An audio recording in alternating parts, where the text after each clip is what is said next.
La pandémie de COVID-19 a provoqué plusieurs crises. Tout d'abord, la crise sanitaire, évidemment, ce qui a mené à une crise économique, puis une crise du réseau de la santé et des services sociaux, et finalement, une crise de la santé mentale. Effectivement, selon Statistique Québec, la proportion de la population percevant leur santé mentale comme étant excellente ou très bonne est passée de 78% en 2015 à environ 73% après la pandémie. Donc, pour ce projet sur la santé mentale, j'ai choisi un trouble de santé mentale que je trouve intéressant et j'ai effectué une recherche afin de développer mes connaissances sur ce sujet. Le trouble que j'ai choisi d'aborder est la schizophrénie.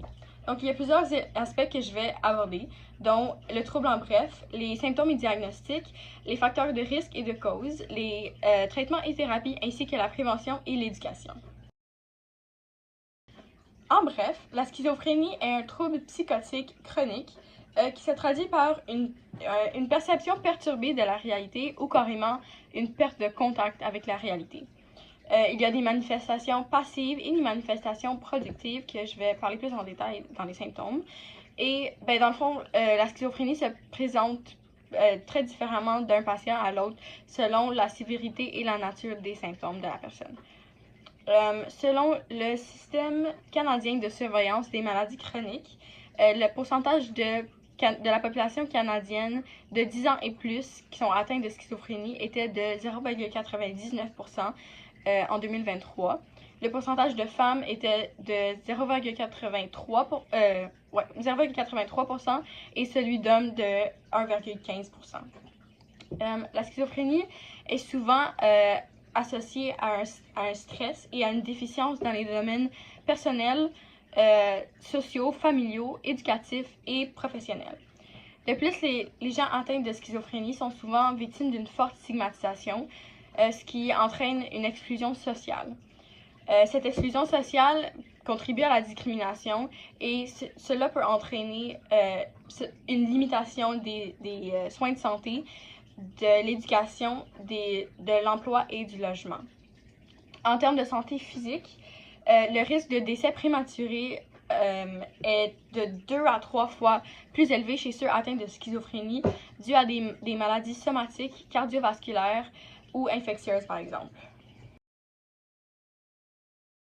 La schizophrénie se caractérise par des troubles importants de la perception de la réalité et par des altérations du comportement. Donc, premièrement, nous avons les symptômes productifs, donc des idées délirantes, pardon. Donc, la personne peut croire fermement que quelque chose est vrai malgré l'existence de preuves du contraire. Et il y a aussi les hallucinations, donc la personne peut voir, sentir, entendre, ressentir ou même toucher des choses qui n'existent pas. Ensuite, en termes de symptômes émotionnels, il y a un sentiment de contrôle, de passivité ou d'influence même. Donc, elle est convaincue que ses sentiments, ses actions, ses impulsions et ses pensées viennent de l'extérieur. Donc, ils lui sont imposés ou retirés par autrui. Et il y a aussi les symptômes négatifs, donc l'appauvrissement de l'expression orale, l'incapacité à éprouver du plaisir ou de la motivation ou l'intérêt. Cela va mener souvent à un retrait social. Ensuite, nous avons les symptômes comportementaux. Donc, il y a des organisations de la pensée qui vont se manifester par un discours confus ou non pertinent. Et il y a aussi des organisations du comportement. Donc, la personne semble se comporter de façon absurde. Il y a des réactions émotionnelles imprévisibles ou inadaptées, ce qui lui empêche d'avoir un comportement adéquat dans un contexte social, par exemple. Et finalement, les symptômes physiques, il y a souvent, parfois, une agitation extrême ou un ralentissement psychomoteur et parfois l'adoption de postures inhabituelles. Donc, établir un diagnostic de schizophrénie, comme pour plusieurs d'autres troubles de santé mentale, peut être un processus assez complexe qui doit prendre en compte les différentes combinaisons possibles de symptômes ainsi que plusieurs informations sur le patient, donc sa personnalité, son âge et son histoire. La durée des symptômes et les facteurs déclenchants. C'est un médecin, souvent un psychiatre, qui va poser le diagnostic et il va se baser sur les renseignements qu'il a eu de la famille, sur la personne et sur des évaluations qu'il va faire directement avec le patient. Et souvent, il va se baser également sur les critères de diagnostic de la schizophrénie qu'on peut retrouver dans le DSM. Donc, il y a les critères sont en fonction de les différents symptômes, la durée des symptômes et s'il y a possibilité de d'autres troubles. Donc, le premier critère est que 2 ou plus des symptômes que j'ai mentionnés sont présents pendant au moins 1 mois. Ensuite, B, c'est que depuis le début du trouble, le niveau de fonctionnement dans les domaines majeurs a soit beaucoup baissé ou le niveau prévu n'a jamais été atteint. Par exemple, une personne s'isole de plus en plus, donc son niveau de fonctionnement social baisse énormément. Ou un enfant de 10 ans n'est pas capable de tenir une conversation, donc son niveau de fonctionnement social n'a pas été atteint. Ensuite, C, c'est que les troubles continus du trouble qui ont été présents dans le premier mois sont encore, ils persistent encore après au moins 6 mois.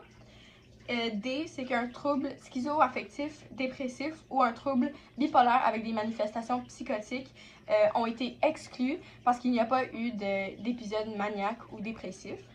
E, c'est que les symptômes ne sont pas dus aux effets physiologiques d'une substance, donc la drogue ou un médicament. Et finalement, F, c'est s'il y a des antécédents du trouble de spectre de l'autisme ou le trouble de la communication débutant dans l'enfance. Le diagnostic de schizophrénie est posé seulement s'il y a présence d'hallucinations ou de délire important en plus des autres symptômes. La cause exacte à l'origine de la schizophrénie est inconnue, mais il y a plusieurs facteurs de risque qui peuvent favoriser le développement de la maladie. En termes de génétique, le risque de développer la schizophrénie est plus élevé lorsqu'un membre de la famille en est atteint, mais sinon les génétiques ils ont un impact assez minime. Ensuite, il y a plusieurs facteurs de risque environnementaux qui peuvent influencer le développement de la maladie. Par exemple, un bouleversement, un traumatisme, donc une mort, un meurtre, un accident, de l'immigration, de l'intimidation, un abandon, etc. Il y a aussi le stress intense et continu, le manque de soutien social, etc. Il y a également les problématiques d'alcool et de drogue, une santé mentale déjà très vulnérable ou un trouble de personnalité déjà présent qui peuvent également avoir un impact. Tous les facteurs de risque que j'ai mentionnés, ils ne causent pas la schizophrénie, mais ils peuvent déclencher l'apparition d'une première épisode psychotique ou d'une rechute. Dans tous les cas, leur réalité est trop difficile, donc ils vont perdre contact avec cette réalité. Il existe plusieurs possibilités de traitement et thérapie pour la schizophrénie, dont la psychothérapie, les médicaments antipsychotiques et les soins spécialisés coordonnés.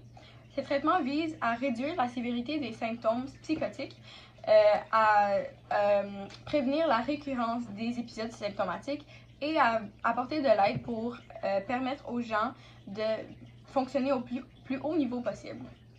Donc, pour commencer, la psychothérapie ne peut pas faire disparaître les symptômes de la schizophrénie, mais ça peut être très bénéfique en créant une relation de collaboration entre la personne atteinte de schizophrénie, son médecin et sa famille.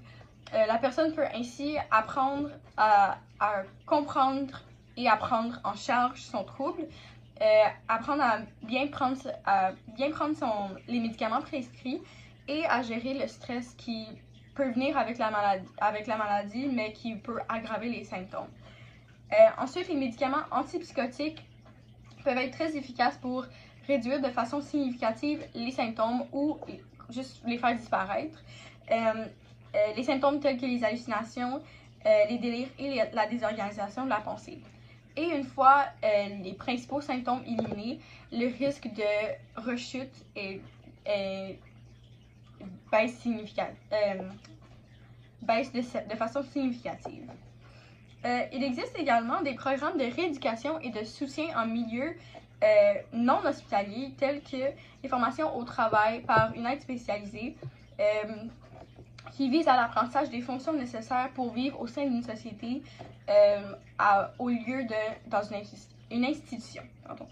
Ces programmes permettront aux personnes atteintes de schizophrénie de travailler, de faire des achats, de s'occuper de leur foyer, de s'occuper de leur santé aussi et de rester en contact avec les autres. Une hospitalisation peut être nécessaire dans des cas de rechute sévère et même une hospitalisation j'oublie toujours le mot, involontaire, si la personne présente un danger pour elle-même ou pour les autres. Mais l'objectif général est toujours de permettre à la personne de vivre au sein de la société. À travers tout son parcours de traitement, pour les gens atteints de schizophrénie, le soutien social est extrêmement important. Ces gens ont tendance à s'isoler ou être abandonnés par les autres. Donc, le soutien social leur aidera beaucoup à s'assurer de prendre soin d'eux et de se sentir supportés et aimés, ce qui va leur donner la motivation de travailler pour aller mieux. Il n'y a pas vraiment de moyen de prévenir la schizophrénie, comme ça peut se développer à pas mal n'importe quel moment en cas de vulnérabilité, puis c'est un peu difficile à contrôler ça. Cependant, il y a des stratégies de prévention qui vont favoriser le rétablissement des soins adéquats dès le début et la préservation des capacités fonctionnelles de la personne atteinte.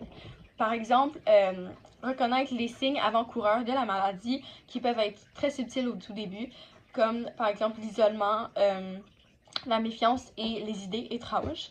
Il est également possible de prévenir certains comportements qui viennent souvent avec la schizophrénie, comme l'isolement, en assurant un soutien adéquat et en faisant l'éducation sur le trouble pour lutter contre les préjugés. D'ailleurs, il y a plusieurs compagnies au Québec qui travaillent pour cela à travers leur campagne de sensibilisation. Par exemple, la Société québécoise de la schizophrénie fait souvent des campagnes de toutes sortes. Donc, voici une de leurs campagnes de sensibilisation. Cette campagne vise à éduquer le grand public sur la psychose et la schizophrénie et sur les impacts de la stigmatisation. Elle pousse qu'il y ait encore du travail à accomplir dans la lutte contre la stigmatisation des gens vivant avec la schizophrénie et des psychoses apparentées. Une autre compagnie qui travaille fort pour éduquer les gens sur la schizophrénie au Québec est Positive Minders. Positive Minders coordonne les journées de la schizophrénie au niveau international. Donc, voici une de leurs campagnes de sensibilisation. Le but de cette campagne est d'inciter les gens à s'éduquer sur la schizophrénie pour lutter contre la stigmatisation, encore une fois, pour que la société puisse soutenir ceux vivant avec la schizophrénie. Donc ça, c'était seulement 2 campagnes de sensibilisation parmi plein d'autres qui ont toujours comme but de prôner l'éducation sur la santé mentale ainsi que le respect et le soutien de ceux qui en sont atteints. Pour conclure ce projet que j'ai beaucoup apprécié, je voulais dire que je suis quand même fière de moi, honnêtement, parce qu'en effectuant mes recherches, j'ai réalisé que j'en connaissais déjà pas mal sur la schizophrénie. Évidemment, j'ai appris plein de nouvelles choses, mais il n'y avait pas de choses que je pensais sur la schizophrénie qui ont fini par pas être vraies, comme des préjugés ou de quoi du genre. Je pense que la meilleure chose que j'ai appris, c'est que il y a beaucoup plus de personnes et de compagnies qui travaillent vraiment fort pour éduquer les gens sur la schizophrénie et tout autre trouble mentaux que j'aurais cru. Puis je pense que c'est vraiment bien. Mais ce que je pense qui aiderait énormément pour ça, ce serait que les écoles aient un plus grand rôle dans l'éducation sur les troubles de santé mentale, ouais. Je pense que l'idéal, ce serait que toutes les écoles partout offrent évidemment des services pour pour s'occuper de ceux qui vivent avec des troubles de santé mentale et qu'ils offrent aussi des cours de psychologie comme nous on le fait pour pouvoir aborder vraiment en détail les troubles de santé mentale, puis pour sensibiliser les élèves assez tôt dans la vie pour éviter d'avoir des adultes un petit peu ignorants. Je pense que ça aiderait à rendre notre société beaucoup plus ouverte d'esprit et portée à se soutenir entre nous. Donc, c'est tout. Merci!